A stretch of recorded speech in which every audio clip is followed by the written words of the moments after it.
Mas olha só, eu tenho certeza que eu falei dessa aqui, porque eu me lembro que eu mostrei código. Essa aqui eu não tenho certeza que eu mostrei, mas é outra maneira de calcular o valor de π por Monte Carlo. Ou agora pelo método de Monte Carlo, que é um método que é muito... essas simulações de Monte Carlo, gente, são muito utilizadas aí em várias áreas da física, da economia e tudo. Por quê? Porque tem um fator aleatório muito grande, né? Daí o nome Monte Carlo, lá de Mônaco, que é onde tem os cassinos, né? Olha o que é que eu faço agora. Eu agora represento a área do triângulo da mesma forma que eu representei do triângulo, do círculo, da mesma forma, certo? E aqui eu digo que é um quadrado 0 por 1 ou 0 por 1, ok? Eu vou gerar pontos aleatórios dentro desse quadrado, desse quadro, né? Desse quadrado. E eu sei que o valor de π ele pode ser calculado por 4 vezes os pontos que estão dentro do círculo sobre o total de pontos gerados. Você imagine o seguinte, que tendendo ao infinito, eu vou, sei lá, pegar todos os pontos que estão dentro do círculo e dividir pelo gerado, né? Então isso, pela explicação lá da integração, você já vê que vai dar certo, vai dar pro π, né?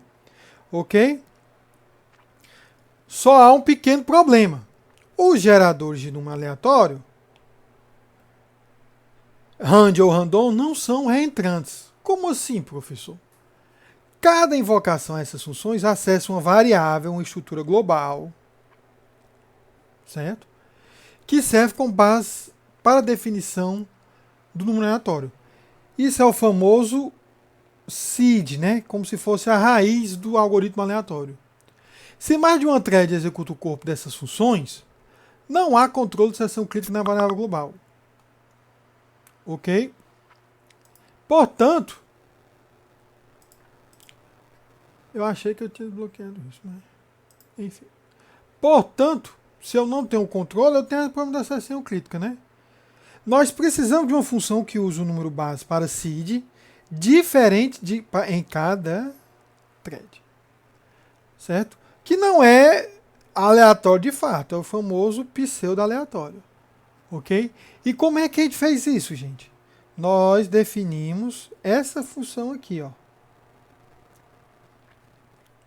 Essa função, ela recebe um valor, um ponteiro por inteiro, que não tem problema, podia ser um inteiro mesmo, não sei porque ele usa um ponteiro. E faz uma aritmética aí bem maluca, né? Pega dois valores bem grandes, um deslocamento por bit, né? Retorna o resultado de uma divisão e mais um deslocamento, enfim. Fica com cara de aleatório. Ok? Aí vamos para o código. Certo? Esse código, ele vai ter aqui o número de shots, né? É como se fosse o número total de pontos que vão ser gerados.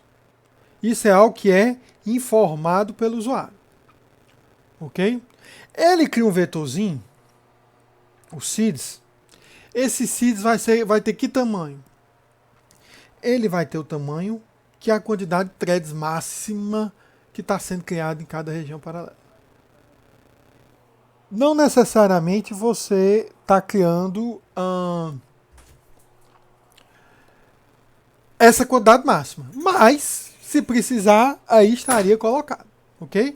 E para cada thread, olha o que é que eu faço. Eu coloco que a raiz é o número do thread. Certo? Portanto, eu vou pegar essa raiz do número do thread, vou colocar aqui nessa função. É uma diferença de 1 para thread 0, thread 1. Mas ao colocar nessa função aí, dá um valor bem diferente para cada inteiro, né? Eu vou ter outra variável, que é a quantidade de acertos. E vou começar uma região paralela, que é um for. O que é que eu vou reduzir no final, gente? Essa quantidade de acertos. Professor, a quantidade de lançamento já está fixa. Já foi iniciado lá no começo. Eu preciso ler esse fator. Eu não preciso escrever nele. Ok? Quando eu coloquei redução, Foi criada agora uma cópia local para cada hits. E eu vou fazendo. Primeiro lançamento até o total incrementa. Né? O que é que eu faço? Pego o identificador do thread, certo? Crio 2 números aleatórios. Se esses números pertencerem a essa condição, que é a condição de inclusão do ciclo, né? X ao quadrado mais y ao quadrado menor que 1, eu incremento a cópia local do hits, dos acertos. No final, ao chegar aqui vai ter a barreira, tudo isso vai ser reduzido nesse valor e eu consigo fazer a diferença. Ok? Professor, qual é o melhor? Olha, agora que eu estou lembrando, eu falei disso na aula passada, assim, que eu me lembro que eu comparei os valores. Mas tudo bem, falamos de novo. Mas o importante é que essa aqui, aleatória, ela tende a ser menos regular, né? Tudo bem, quando você for aumentando a quantidade de tentativas, vai ficar mais próximo do valor do π. Mas dificilmente você executa 2 vezes e vai dar o mesmo valor para todas as casas decimais. Então há um pouco, né? Agora isso aqui eu tenho certeza que eu não falei. Eu acho que eu parei aqui, né? Então foi bom porque a gente meio que revisou onde a gente parou e vimos tudo da questão de redução. E vamos ver agora... Até agora eu não falei muito de como é que são feitas as distribuições, né? Vamos ver aqui. Pronto. Distribuindo interações entre threads. Olha só. Até agora nós não explicamos como influenciar o escalamento de interações entre os threads num laço for. Essa diretiva schedule, ok? Vai ser algo que a gente vai passar para uma paralelo, para uma for, ok? Com o valor runtime, permite definir o escalonamento pela variável de ambiente OMP schedule, certo? Como assim, professor? Olha só esse código aqui que a gente está executando aqui, que tá aqui embaixo, né? Eu tenho uma pragma OMP paralelo, que é isso, a gente já sabe o que é. Uma for, então eu sei que essas iterações vão ser divididas. Tudo bem? É uma paralelo for, certo? Agora o que é que eu sei também? Que vai ter uma redução em sum, certo? E o que tem de novo aqui? Esse escalonamento runtime, certo? Beleza? Ao fazer runtime, quando chega nesse momento, o que é que o programa faz? Lê a variável de ambiente e decide como distribuir os chunks de interação. Agora vamos ver um pouco desse código. Olha o que é que esse código faz. É de 1 até max. Perfeito, a gente já está vendo esse exemplo o tempo todo. Tem um printf. O que é que o printf vai imprimir? Vai imprimir o valor de i e qual thread pegou esse valor de i. Ok? Agora, olha esse comando sleep. O que é que o sleep faz? O sleep, gente, aqui é como se eu estivesse simulando trabalho no thread. Ok? Eu estou simulando que ele vai fazer alguma coisa. O que é que ele vai fazer? Olha só. Se o i for menor do que 4, certo? Retorna i mais 1. Se for maior ou igual, retorna 1. O que é que vocês acham? Eu tendo i 1, 2, 3, 4, 5, 6, qualquer i. Vamos lá, até 100. Tá vendo? Eu estou dizendo valores entre 1 e 4, né? Esses valores aqui. Certo? Os outros, pelo que a gente sempre retornam 1. Então, essas iterações, olha o que vai ocorrer, gente. A iteração 1 vai dormir quanto tempo? Opa! 2 segundos. Eu acho que é segundo que o sleep ele recebe, não tenho certeza não. A iteração 2 vai dormir quanto tempo? 3 segundos. E a iteração 3 vai dormir quanto tempo? 4 segundos. Qualquer outra. 1 segundo, 1 segundo, 100 segundos, e aí vai. Opa, 100 não. Olha o erro aí. Certo? Então, o que é que esse programa está fazendo? Esse simples programa. Ele está fazendo com que as 3 primeiras iterações tenham um tempo de execução no mínimo 2 vezes maior do que as outras. Ok?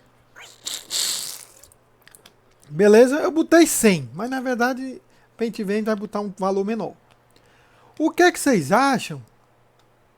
Será que seria uma boa se eu fizesse um chunk de tamanho, sei lá, 5? E eu fosse dividir aqui. Isso aqui seria um chunk, outro, vários chunks tamanho 5. O thread que pegasse o primeiro chunk, ele ia demorar mais, mas muito mais do que qualquer outro thread que pegasse esse chunk, né? Não sei se vocês concordam comigo, né? Ok? Então vamos ver aqui. Olha só, gente. Eu vou botar aqui esse exemplo aqui. Considere max igual a 14. Então são 14 iterações e 4 threads. Tudo bem? Já não dá uma divisão perfeita, né? Porque 14 por 4 daria 3 e resto 2, né? Dividindo o resto 2, aí fica 4 threads, né? 2 com 4 iterações e 2 com 3, que é o que a gente está vendo justamente aí embaixo. Ok? Mas veja só, o que acontece se eu botar o escalonamento estático? Static. Certo? O que é que vai ocorrer? Eu vou dividir as interações em chunks de tamanho aproximadamente igual. Como a gente viu, não dá para ser uma divisão exata. Então eu vou fazer a divisão inteira, né? Coloco uma quantidade de interação naquele valor exato e o resto eu vou colocando nos outros threads, né? Então veja só. Vamos ver aqui o thread 0. Ele vai ficar, inicialmente na divisão, ele ficaria com A1, A2 e A3. Certo? O thread 1 também ficaria com A5, A6 e A7. E os outros ficaram aqui com 3 também, né? Mas como aí iriam sobrar outras duas, eu acabo distribuindo para as duas primeiras threads. Ah, professor, podia ser para as outras, poderia, mas o que é importante é que aqui não tem. O importante é que, quando eu fosse colocar para executar, baseado nessa divisão aqui, ó, de tempo, o thread 0 ia executar de acordo com isso aqui, ó. Porque a iteração 1 é tempo 2, a 2 é tempo 3 e a 3 é ponto 4. A 4, como é maior do que 4, fica 1 mesmo. Ok? O thread 1 ia ficar 1 de cada um. E as outras threads lá, 2 a 3, iam ficar com 3. Olha só como ficou horrível, né? Por que é que, por exemplo, chega um momento, eu vou botar até esse momento aqui, ó. Quando chega aqui nesse momento, se eu tivesse colocado a 3 e a 4 já para ir executar nos threads 2, thread 3, né? Eu poderia pegar e botar a 3 aqui, né, ó. A4 é só 1. E botar A4 aqui. Novamente, olha o tempo onde é que ia ficar. Lembrando que só retorna o resultado quando todos terminarem. Então o T0 ia demorar pra caramba e os outros sem fazer nada.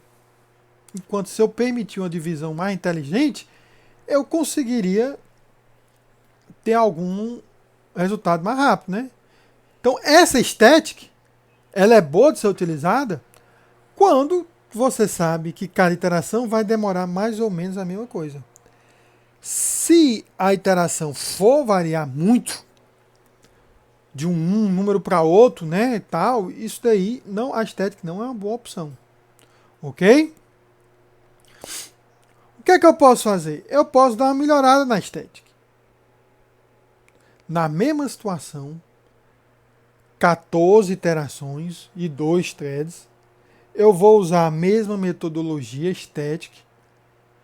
O estático vem de estar sendo feito está sendo feito no início. Aquilo é decidido no início e vai até o fim daqui dali. Entendido? Durante a execução do laço não muda. OK? Então, por que é que eu botei esse 2 aqui? Por que é que eu botei esse 2? Eu estou definindo esse número, gente, o tamanho do chunk. Lembre que lá no começo, o chunk, naquele caso que é só o estático, ele tenta fazer a divisão, se não der, vai sobrando e colocando os outros. Aqui, eu fixo um tamanho. Agora, eu distribuo o tamanho em round robin. O que é round robin? Chega no final, volta para o começo. Certo? Então, se eu pegar 14, e o tamanho é 2, né? A primeira chunk foi isso aqui. A segunda chunk foi isso aqui. A terceira chunk foi isso aqui. A quarta é isso aqui.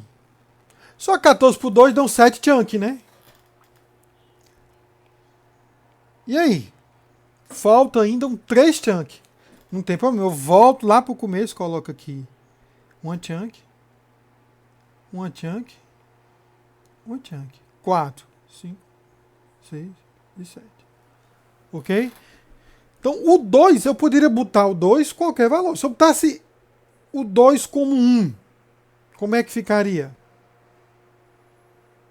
Né? Eu ia dar para thread 0, 1, ia ficar, como é que diz, uma alternação bem maior, né? A questão é, quando você não tem nenhuma ideia da duração da interação, às vezes você botar o 1 é a melhor opção, porque você vai tentar jogar de uma maneira aleatória. Aleatória não, o mais distribuída possível entre os threads, né? Mas olha só, vamos ver aqui, o thread 0, ele continua executando muito, né? Porque ele pegou 2 e 3, né? Só que aí ele já foi retirar dele a iteração que executaria em 4. E foi para onde? Para o thread 1. Logo aqui em cima. OK? O thread 2 ficou com vários de 1 segundo e o thread 3 com 2 segundos. Em relação a outra figura, você nota que já está um pouco mais balanceado, né? Mas mesmo assim, se eu pegasse esse momento aqui, qual é o momento bom? Para esse próprio momento aqui,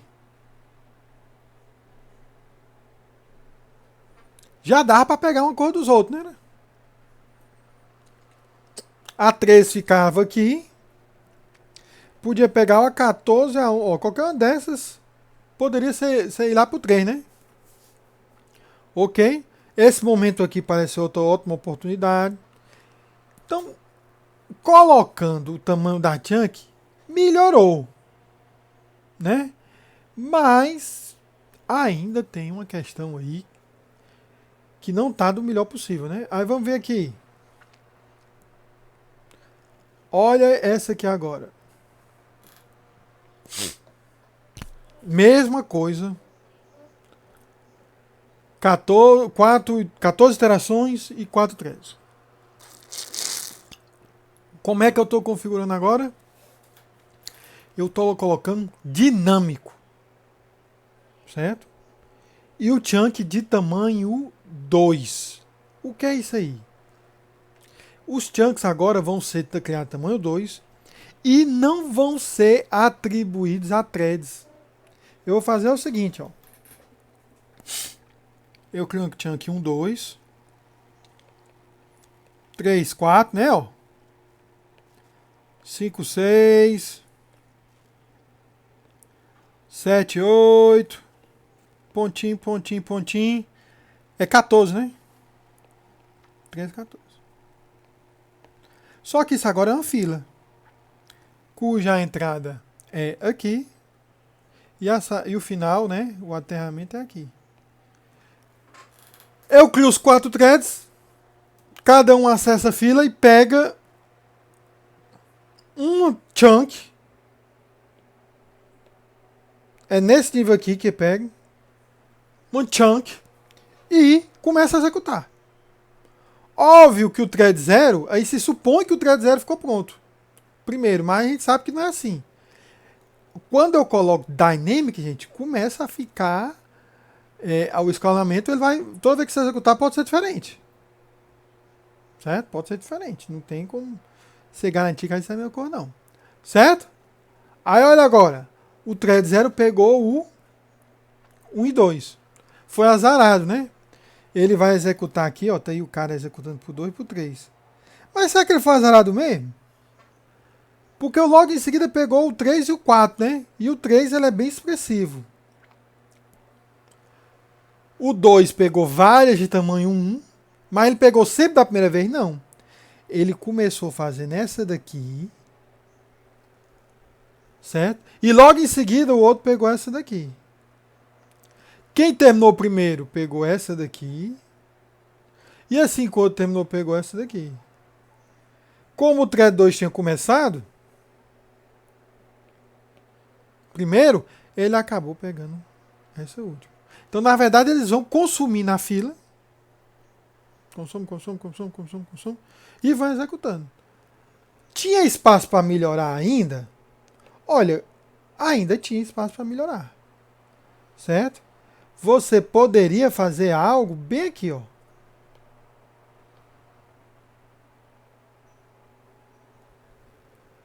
Que quando o 10 e o 12 terminar, ele poderia, em vez de pegar a 13, passar para 14, né? Para thread 3. Só que aí eu não posso.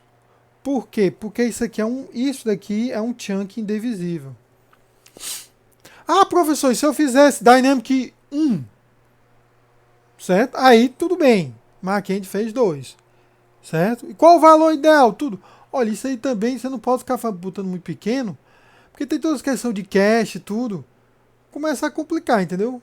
Mas você vê que mesmo botando 2, que não foi o ideal, se você comparar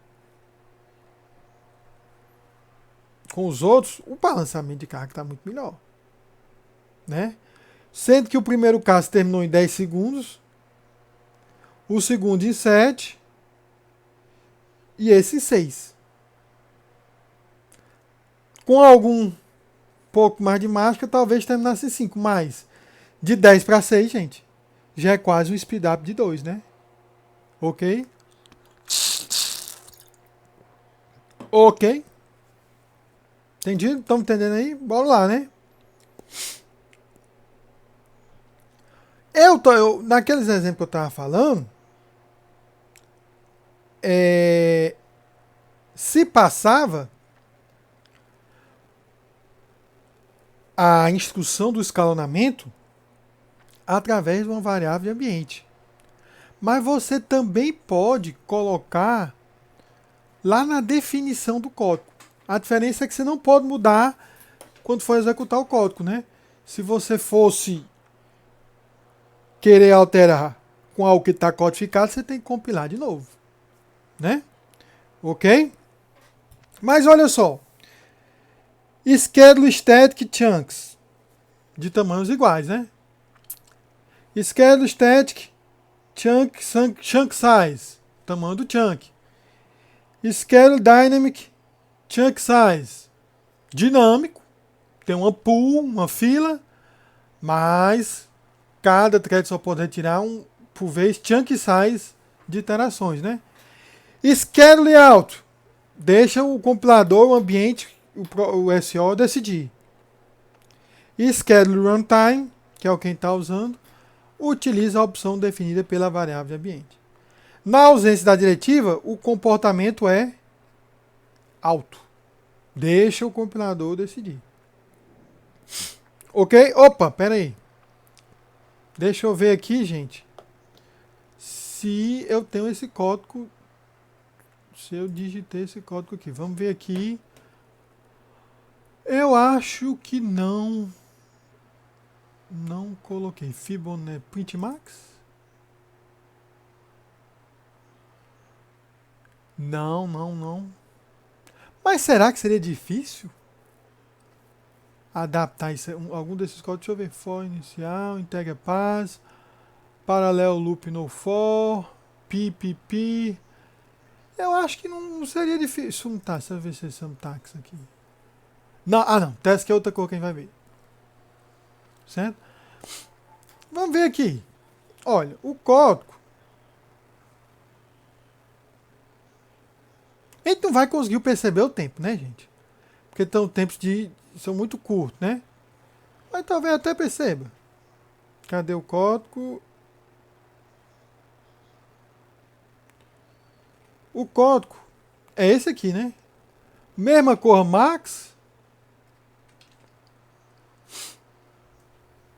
Deixa eu ver o que é o primeiro printf. Ele só faz uma cor para ficar mais organizado. 2D. Vamos botar aqui só para ficar do jeito do exemplo mesmo. Arroba. Ah, e aqui está invertido. Primeiro é. Ó, aqui o cor tá. Primeira cor do primeiro D é. Não. Ah, tá invertido. Primeiro I, depois o thread, né? Mas isso aí. Qual a diferença que faz, né? Agora, aqui é que tá diferente, né? Ó. Sleep. I menor do que 4. Dois pontos, ou interrogação, I mais 1, 2.1. Fecha aqui. Ele faz um sum que não é necessário não para esse exemplo. Porque a gente quer mostrar o que ele está reclamando aqui. Ah, mas tá aqui, pô. O I está indefinido. Definir aqui o I contador. Vamos ver se a gente compila, né? Esse aqui está com o nome printmax.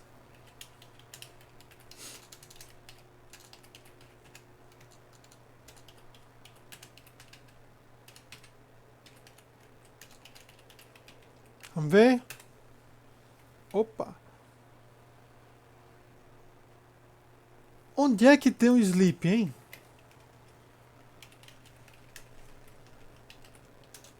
Eu acho que é aqui. Na dúvida é aqui. Só fechar. Fechar aqui.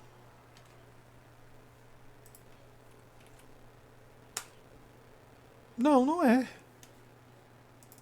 Alguém se lembra aí?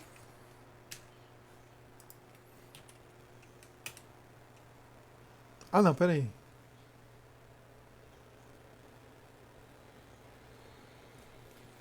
Não, gente. Os erros brabo aqui. É, ainda tem o problema da sleep. Mas aqui teria que ter uma aspasinha. Ele não diz qual é, onde é que é. Alguém sabe onde é a sleep? Ninguém sabe não, né? Tudo bem. Eu acho que eu vou botando aqui até aparecer alguma coisa. Senão a gente faz a boa velha busca ao pai dos burros. Onde é que tem o navegador aqui? Sleep. Function. C. Library. Oh, qual é o include correto? Ah, nunca ia adivinhar isso.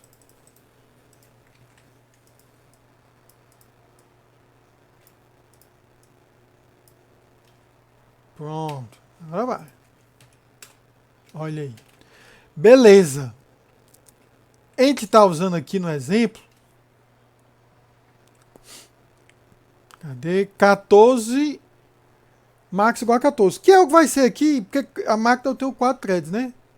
Eu não vou configurar a variável, certo?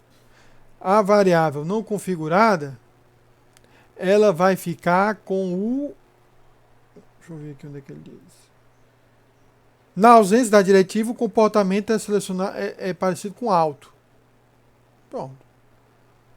Né? Não configurei a variável. Vamos botar casa desse aqui. Vamos botar esse static, né? OMP igual a static. Vamos dar um time. Print max 14.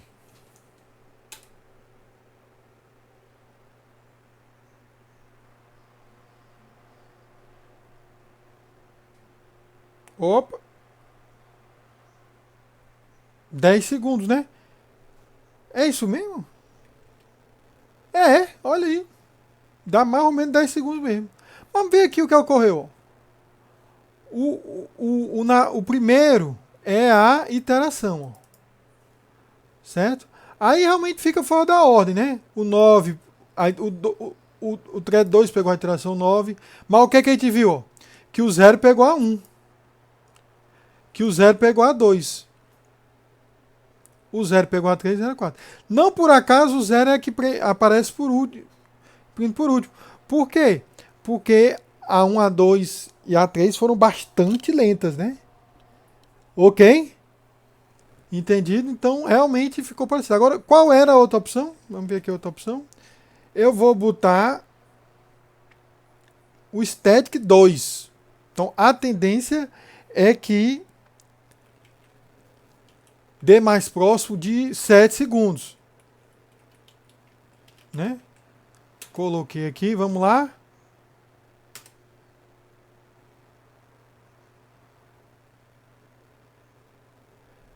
Ixi, demorou muito.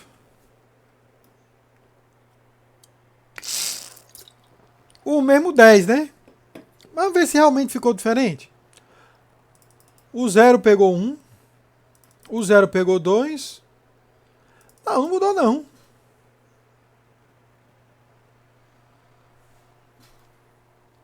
Não mudou. Tá certa a variável? Tá. No caso, o 0 era para ter pego o 9 e o 10, né? Ó. Quem foi que pegou o 9? O 2. E aí? Tem alguma coisa aí que eu estou... Ah, eu não botei a diretiva. Olha aí, galera. Nunca ia dar certo. Ele não está lendo da variável, ele pegou o alto. Pronto. Agora vamos ver. Compilar de novo.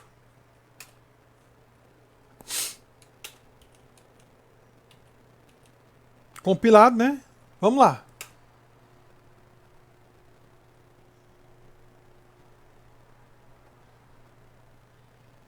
Sete segundos. Rapaz, tá de acordo com o previsto. Vamos ver se deu certo. Ó.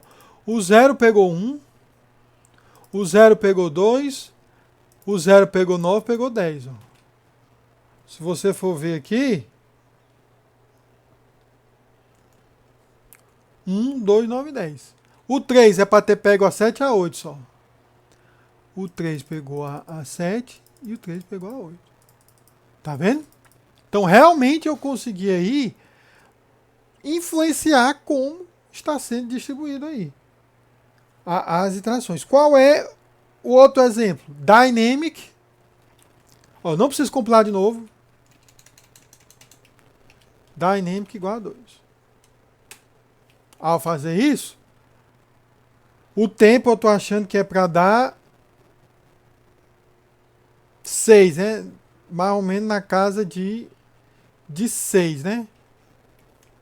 Vamos lá?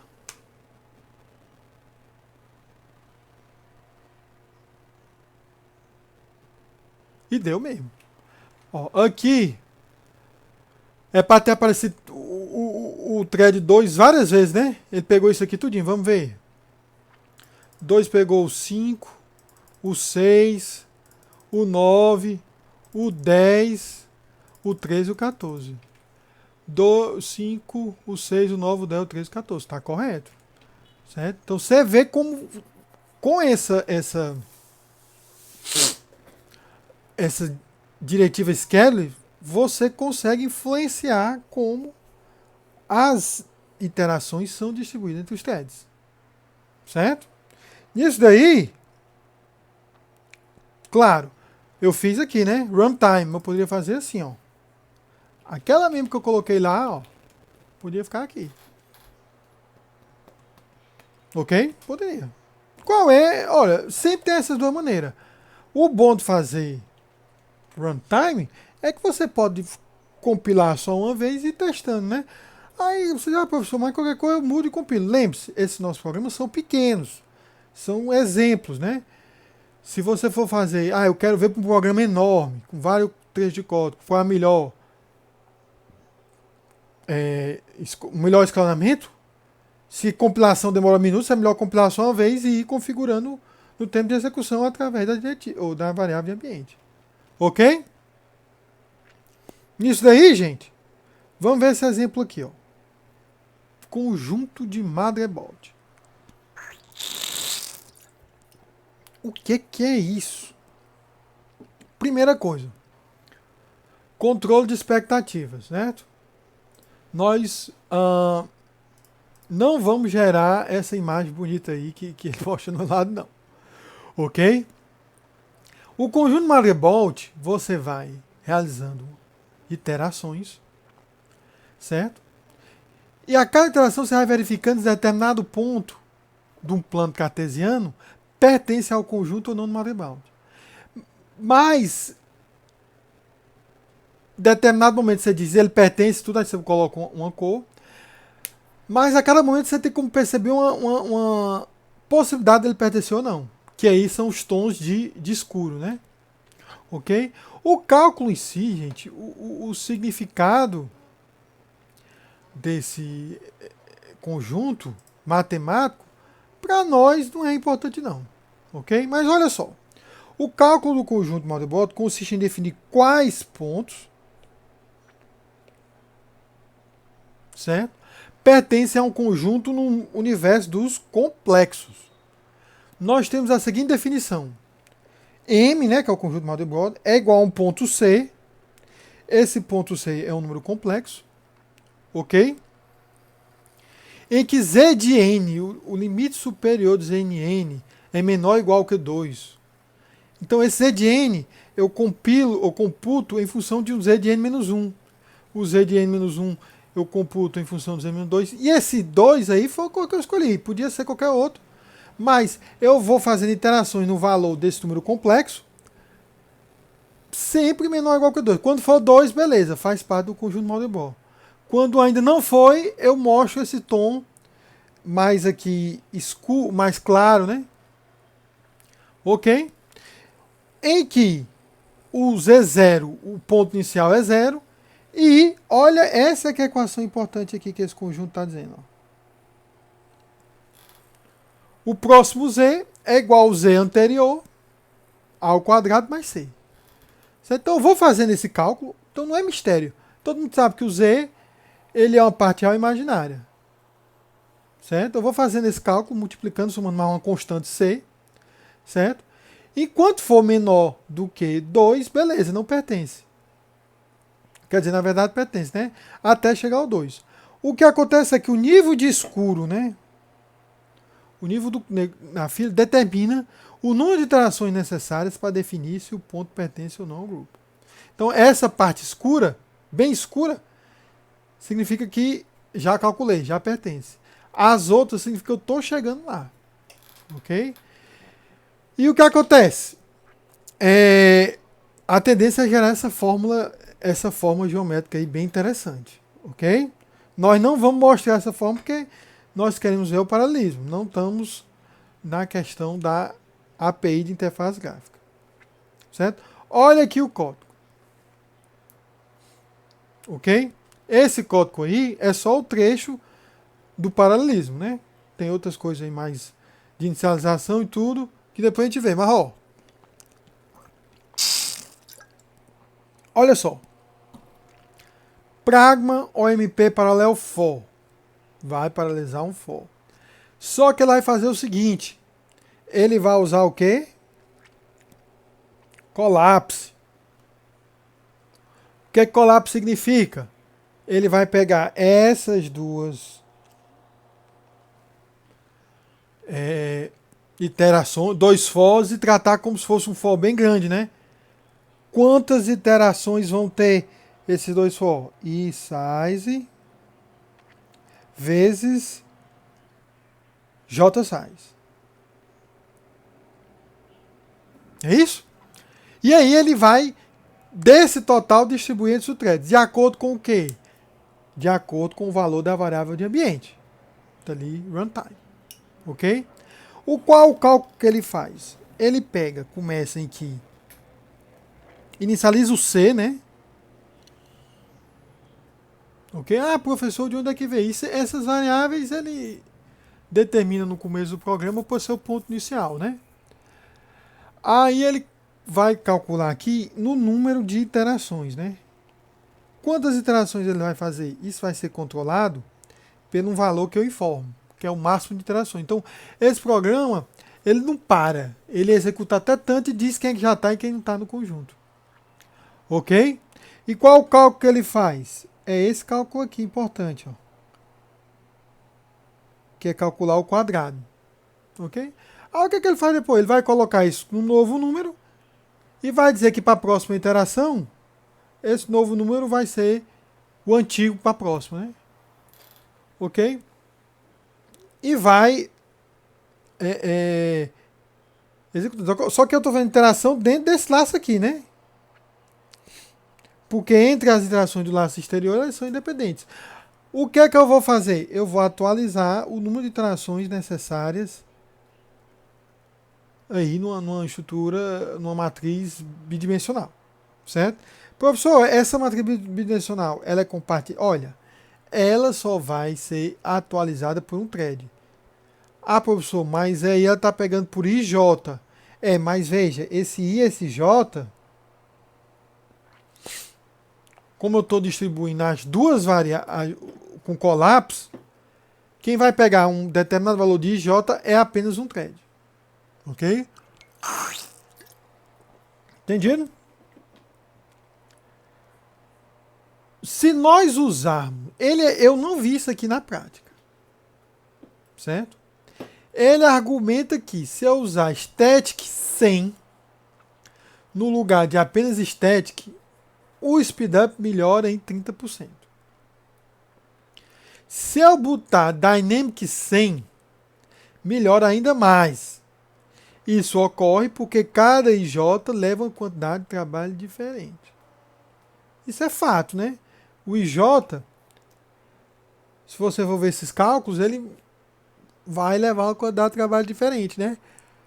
Onde é que isso fica explícito? Bem aqui, ó. Bem aqui, ó. Pronto, aí. Bem aí. Porque o I e o J vai definir esse C, e esse C vai definir o quanto leva para chegar lá no quadrado menor ou igual a 2. É mais natureza do código, certo, gente? Isso aí a gente não precisa se preocupar exatamente com o que o código faz, não. Vamos executar. Eu não consegui. Deixa eu ver se eu vi aqui o motherboard. Tá aqui, ó. Certo? Você nota que aqui tem muitas variáveis, né? Muitas coisas que eu simplesmente, como eu não sei muito do assunto, eu simplesmente fui capturando cada uma delas. Então você tem que passar 7 parâmetros, né? Quantas iterações, o tamanho do plano, os valores iniciais e o quanto vai divergir em cada um, né? Ok?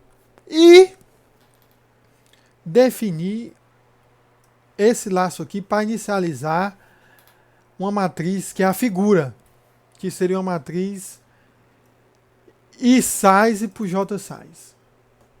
Ok?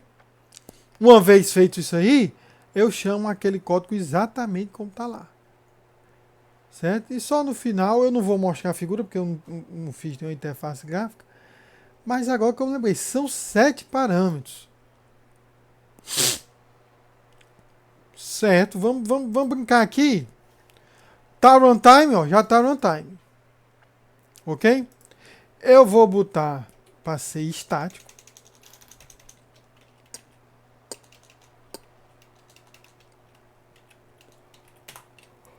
Ok? E vou compilar.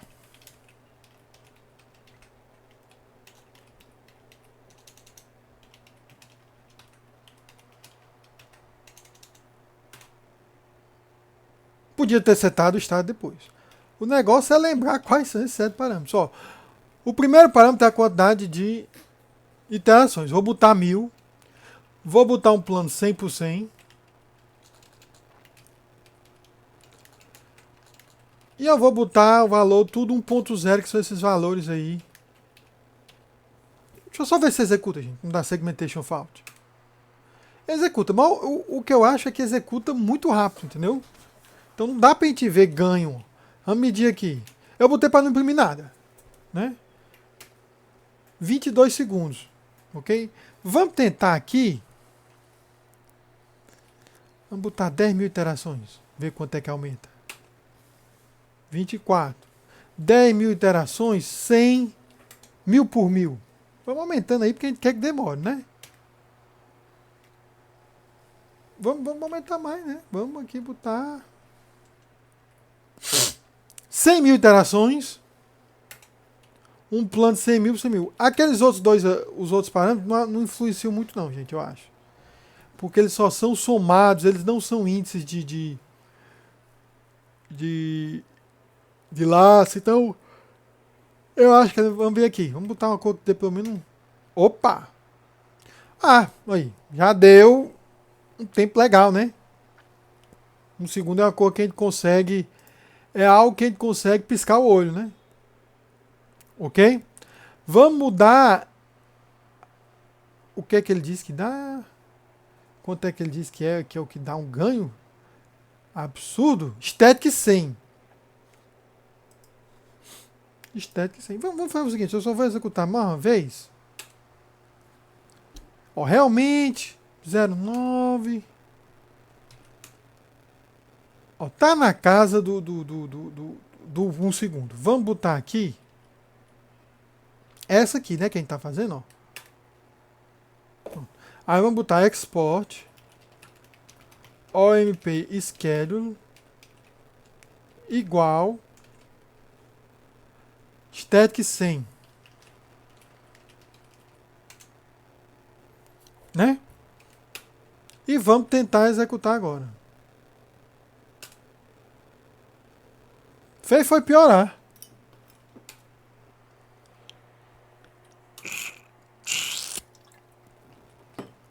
Vamos tentar o dinâmico.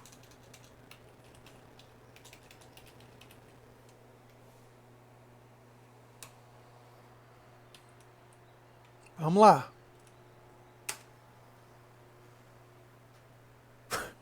Piorou mais ainda, viu? Rapaz, vamos aumentar isso aqui para 1000.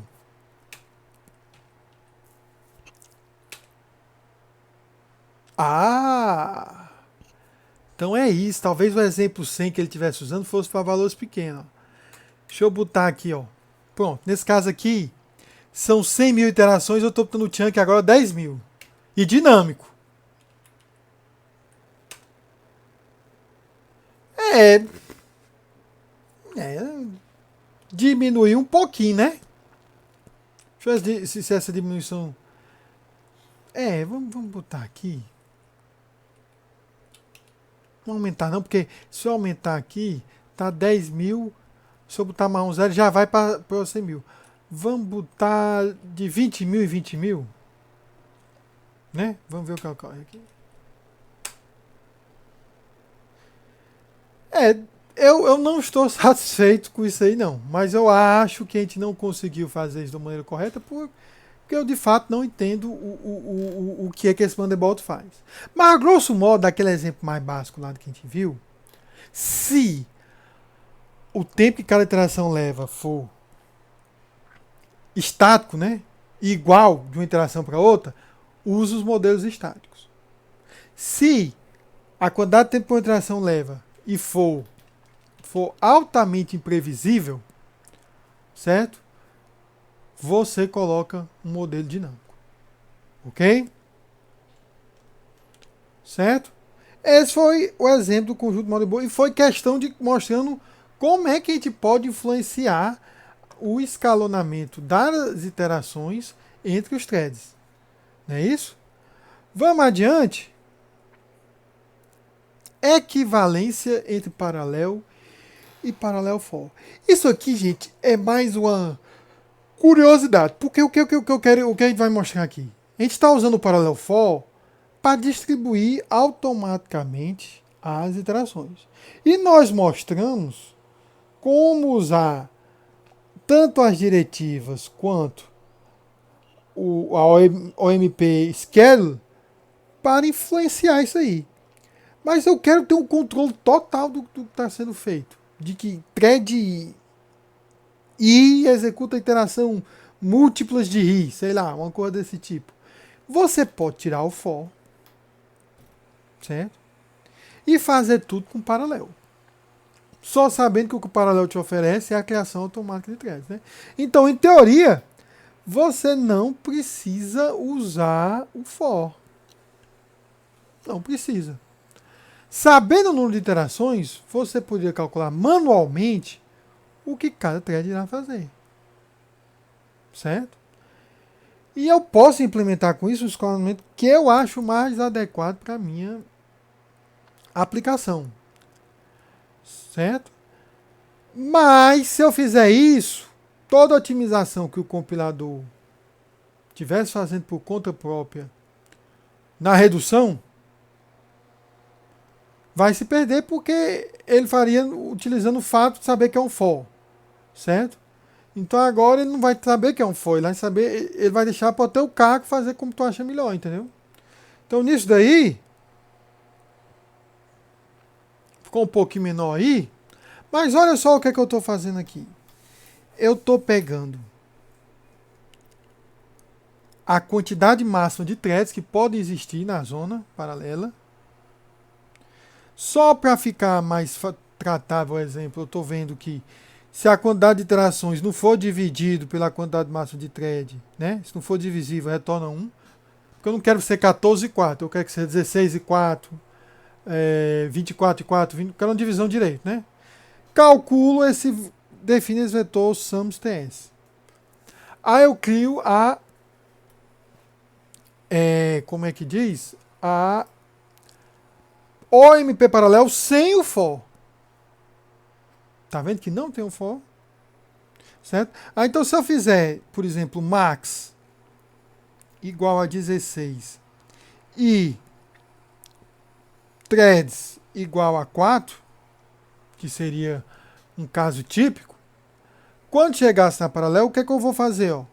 Eu vou definir LO e high. Como é que vai ser LO? LO vai depender do thread, né? Em que T é o número do thread. Então eu vou ter. Vamos fazer tipo uma tabelinha aqui. Thread 0, 1, 2 e 3. HO, né? O LO e o HI. Vamos calcular. Se thread for 0, T mais 0, 0 mais 0, 0, né, ele usa aqui max por TS, que aqui dá 4 direitinho. Tá vendo? Então, nesses dois, vamos calcular esses dois usando essas duas fórmulas aqui. Max 16 sobre 4 vezes. Quanto é que é T por thread 0? 0. Ok? Então, 16 sobre 4 vezes 0, 0. Ok? Mais soma 1. Aqui vai ficar... Opa. 1. E o high? O high vai ser 4 vezes 1, porque o zero é no thread 0 é 1, 4 vezes 1, 4, mais 0. Ok? Por caso 1, vai ficar 4 vezes 1. Não, peraí. Caso 4 vezes 1 mais 1 vai dar o 5. E o high vai dar 4 vezes 2 mais 0, 8. Tá vendo que ele está fazendo os intervalos? Ele está começando de 0 as interações, né? Então, interação 1, 2, 3, 4, 5, 6, 7, 8. Né? Se a gente for continuar, t igual a 2. 4 vezes 2, 8 mais 1, 9. Certo? 4 vezes 3, 12. Zero, né? Ok? Aí não vai ter 13, 14, 15 e 16. Vocês estão notando que eu fiz uma divisão que ela é dinâmica, apesar de ter o comportamento como estático, né? Em que, no caso, o que ele acaba fazendo é uma soma aí de um vetor, né? Os sums aí. Ok? E os sums não precisa nem ser reduzido, porque cada um vai atuar numa área diferente aí dos sums. Mas eu estou fazendo a mesma coisa que eu faria. Eu poderia apagar tudo isso aqui, botar um for, talvez só pegar aqui o número do t, né? Para indexar o sum. Pronto, não precisa fazer esse cálculo de índice. E esse cálculo de índice ele é usado aqui, né? Ó. Ok? Então isso me eliminaria um for, só que eu colocaria um for lá em cima e do 1 ao máximo. Certo? Então, eu não precisaria, mas seria mais simples. Me torna o meu código mais simples, mais claro, né? Ok? Então, nós falamos até agora, nós terminamos o que tinha a ver para ver de for. Certo? Então, nós vimos o que é que o for divide, né? Vimos a questão do colapso, regiões aninhadas. Vimos agora como a gente influenciar o escalonamento. Vimos que, na verdade, eu consigo transformar todo for em uma região paralela. Todo for? Sim, sim. Eu vou afirmar aqui com uma coragem muito grande que todo for daria para ser transformado. Agora, você teria que ter todo aquele trabalho para calcular índice, né? Que é uma coisa que o for nos facilita. Mas mesmo assim, mas professor, eu não quero. Eu quero ter um controle mais granular, né? Um controle maior do que está ocorrendo, mas eu não quero abrir mão de uma facilidade do for, não quero ficar calculando o índice. Tem um meio termo aí? Tem um meio termo. Certo? Nós vamos usar o conceito de tarefas paralelas. Tarefas paralelas, você vê tarefa, você vê, lembre da task em é isso mesmo, task em inglês. A paralelização dos laços, ela é direta. A região paralela cria os threads. As iterações são divididas entre os threads para execução. Mas você pode imaginar que cada iteração é como se fosse uma tarefa. Uma requisição. É um request. Qual o corpo desse request? O código da iteração. Então você pode imaginar cada iteração como se fosse uma requisição. Certo? Uma tarefa que é feita pelo consumidor. Quem é o consumidor aí? No caso é o thread. Certo? Porque a tarefa, a iteração, ela é designada para execução em um thread, né? Se nós quisermos ter uma granularidade diferente nas tarefas, podemos criá-las sem utilizar um laço. Aí vamos adiante. Olha só o formato aí de uma tarefa paralela. Não tarefa paralela não. De um programa que usa tarefa paralela. eu vou ter que novamente, sempre, óbvio, isso não tem mistério, né? Crio a região paralela. Ok? Aí eu tenho logo em seguida esse OMP single. Certo? Que vamos voltar para ver o que é depois. Mas eu tenho um laço aí. Aí, professor, mas o senhor disse que não é para usar laço? Beleza. Então, vai mostrar um exemplo parecido com laço. Mas depois vocês vão ver com o outro exemplo onde é que realmente é essencial a questão da tarefa. Nós estamos mostrando laço porque a gente já conhece. Daria para fazer como laço que a gente vai mostrar aqui, certo? Mas eu só quero mostrar equivalentemente o que, é que seria cada coisa, né? Ok? Não sei se está deixando claro. Esse 5 a gente vê daqui a pouco. Mas a gente sabe que é o seguinte, a partir desse ponto bem aqui, tudo embaixo deveria ser executado por cada thread. Tudo bem? Aí tem esse single e tem a praga OMP task. Aí dentro do task, ó, tá ali, ó, soma local. Eu estou fazendo aquele mesmo cálculo para descobrir quais as iterações cada um vai fazer. Eu dou a impressão aí para dizer o número do thread e a faixa de valores que eles estão atuando, né? Eu faço uma soma no valor local e no final o atome, que todo mundo já sabe, eu faço uma, como é que se diz, um acesso concorrente aí controlado, ok? Então esse seria, a gente viu como fazer isso num for, que é bem simplesinho, como fazer ser um for somente usando a região paralela e como fazer usando as tarefas, né? Agora vamos entender o que é essas tarefas aí, ó.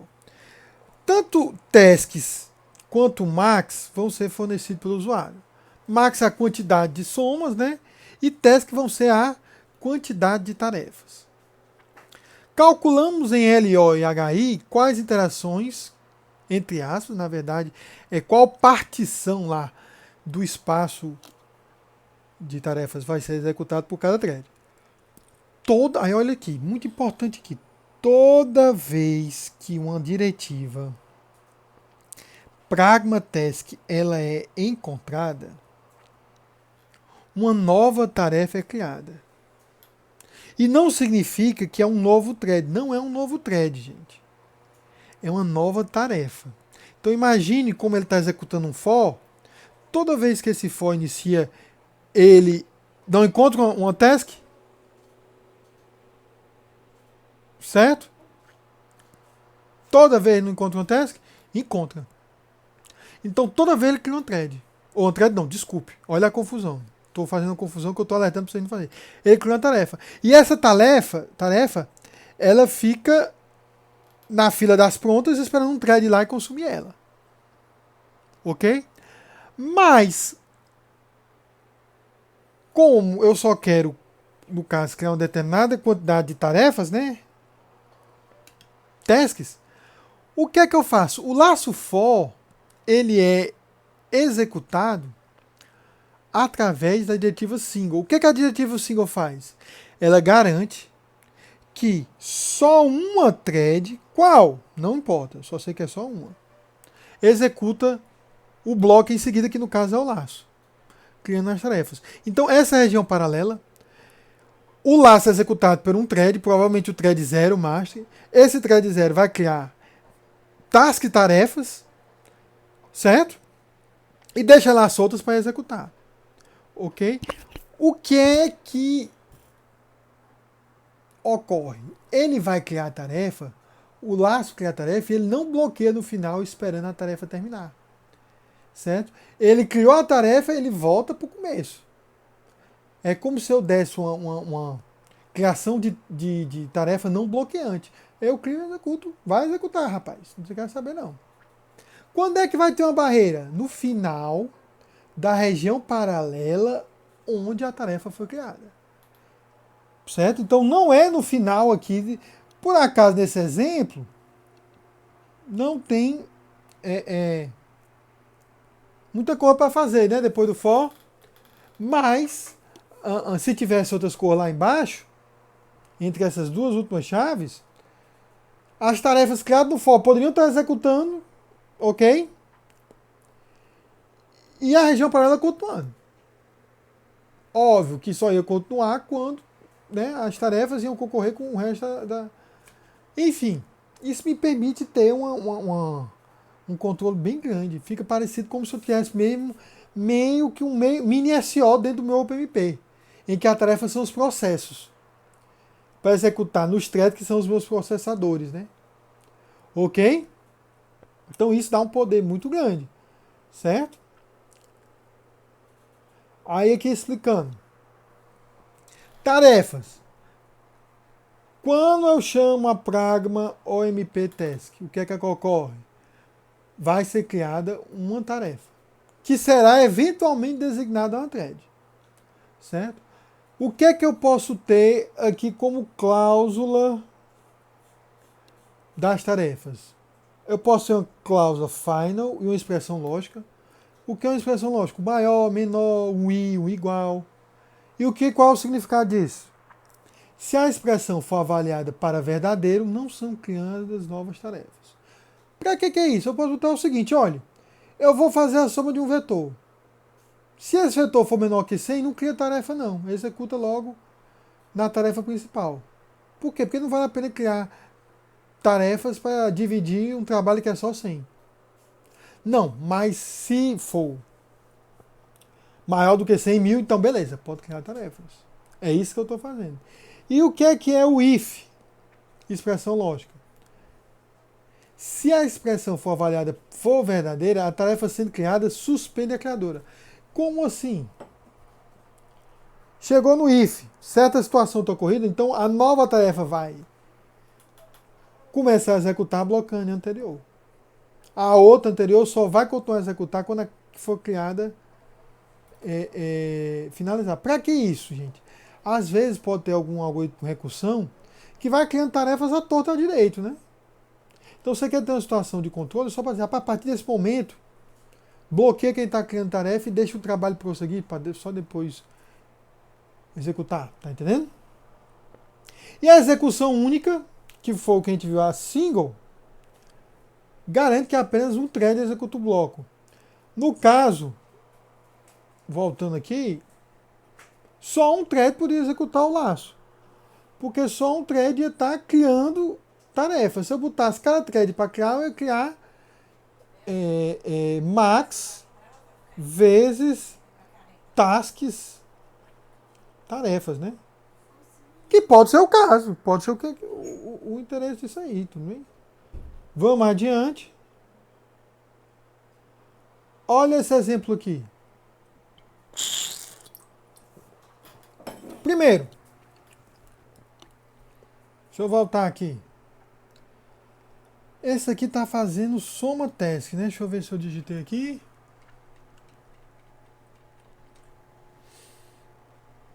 Soma tasks, olha aí. Tá aqui. Ok? Eu acho que não vai ter uma diferença de executar isso em relação a um for, não. Mas tá no repositório, né? São testes, se vocês quiserem mexer aí, tá a mesma coisa, ok? Vamos ver o outro exemplo aqui. Fibonacci. Opa, não, vamos ver Fibonacci primeiro. Em tarefas. Tá vendo? É o mesmo padrão. Certo? Eu vou ter um fib recursivo.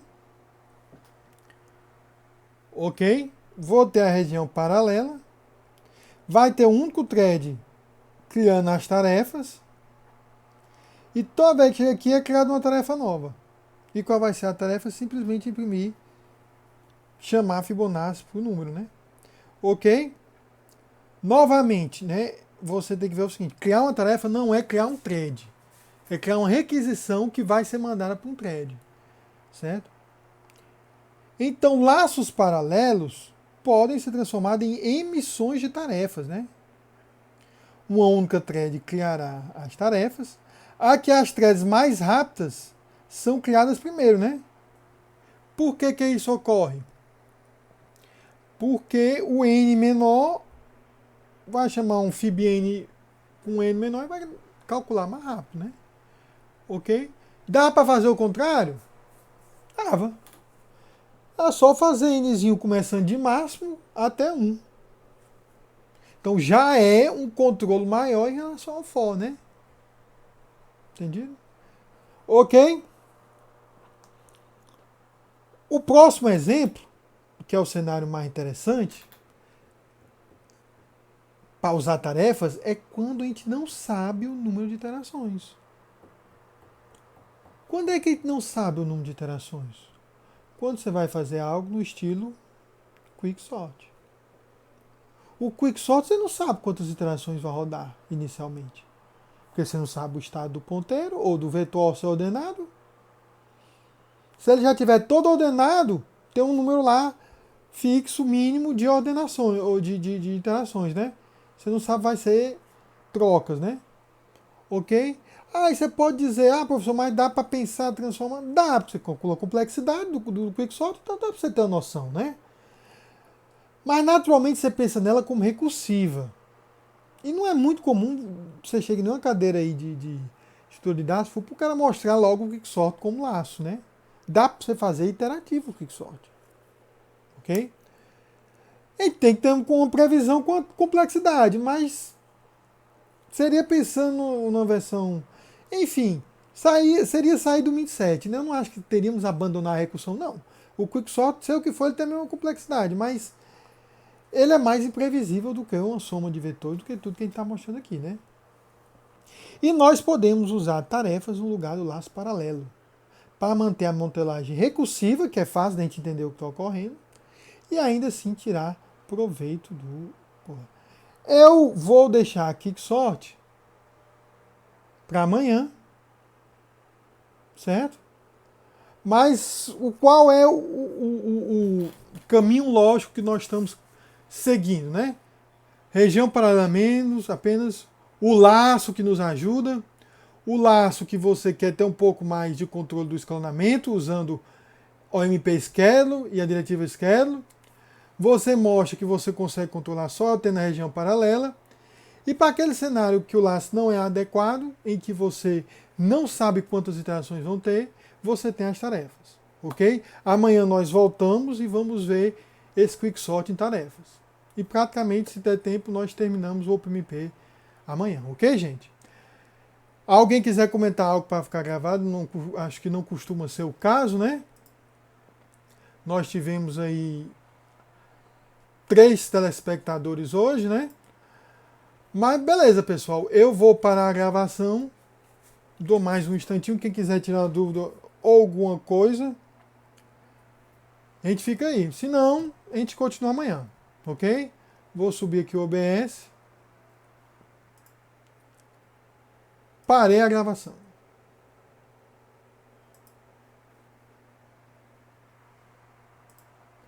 Alguém deseja comentar alguma coisa, gente? Eu vou considerar o silêncio como. Deixa eu ver se tem alguém aqui em paralela. Ninguém aqui comentou nada, né? Então eu vou fazer o seguinte: eu vou tá parando, tá? Ele tá consolidando aqui o que foi gravado, certo? E daqui a pouco o vídeo estará no YouTube. Aí eu mando o link para vocês, quem não pôde assistir agora, assistir depois, tudo bem? Eu vou terminar agora a reunião do meeting,